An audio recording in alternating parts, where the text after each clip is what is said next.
lot of companies use a specific metric to measure their earnings, something Berkshire Hathaway's Charlie Munger is not a fan of. I don't like when investment bankers talk about EBITDA, which I translate as earnings. EBITDA actually stands for earnings before interest, taxes, depreciation, and amortization. And some, including Munger, say that it is not a true reflection of a company's performance. Joining us right now to dig deeper into this is David Traynor. He's the CEO at New Constructs. David, thanks for being here today. Thanks for having me.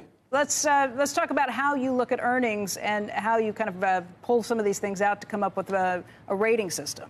Absolutely. Yeah, we've developed technology over the last 17 years that scans through footnotes, the management discussion and analysis to find unusual items that professors at Harvard Business School and MIT Sloan have proven shows that managers take advantage of burying certain key items in these fine print areas to manage their earnings. And so Mr. Munger's right. EBITDA is a bad number, but what most people don't realize is that those consensus earnings estimates aren't as good as you think either. There's a lot of noise in there, and when you strip them out, you can get a better and much cleaner number.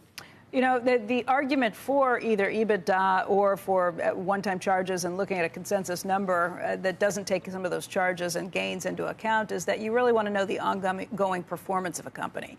Is there a time that it's okay to have charges or write-offs that are treated separately? That's a great question, right? There's always the recurring, non-recurring charge.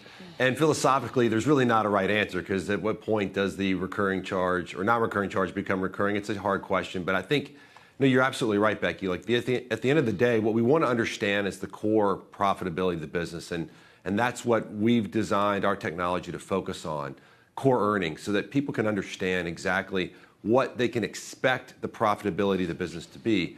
And I think the big takeaway from this research paper is that when you strip out the non-recurring or transitory items, you get a better number. You get a number that is more representative of what future earnings are going to be. And the professors also show you can generate alpha with that data. So it's something that the markets effectively are inefficient at assessing. You probably won't be surprised to learn that a lot of people aren't reading the footnotes these days because these filings are 250 pages long. That's exactly what technology, or especially our technology, is for, to relieve people of the burden required to do their diligence while still doing that diligence for them in a way that makes it easy for them to continue to do the business the way they're used to doing business. Well, let's talk about the earnings distortion scores you've seen most recently. What are the companies that rate very highly on the distortion being a bad thing? Yeah, well, one of the companies that rates highly this week in our earnings distortion scorecard in terms of a strong miss earnings distortion score is Apache. And what we see in there is they've got some unusual gains from the sale of some assets and other things. And the thing is, Becky, there's not really any one little item that you can identify as unusual that occurs all the time. There's a wide variety of things, which is precisely why this problem has been so difficult to tackle, because the amount of disclosure variety for how companies can hide unusual gains and losses is almost infinite. When you say generate alpha, what's a trade that would have been a good trade based on the distortion scores that you saw? How long ago do you have to follow it? What kind of time frame do you generally see gains in a stock or, I guess, declines in a stock based on a distortion score?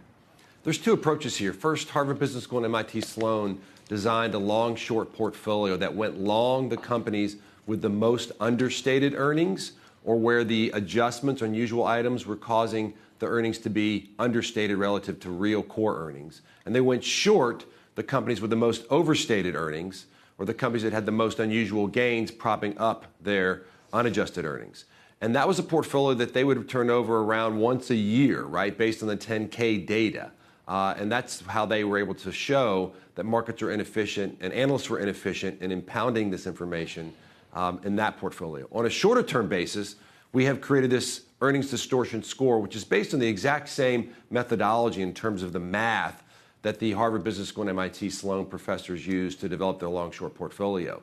And our earnings distortion score simply predicts those companies which are most likely to beat or miss based on how understated or overstated their consensus earnings estimates are relative to core earnings. So as you mentioned, we're looking to identify companies that have high levels of earnings distortion as most likely to miss, low levels of earnings distortion as most likely to beat.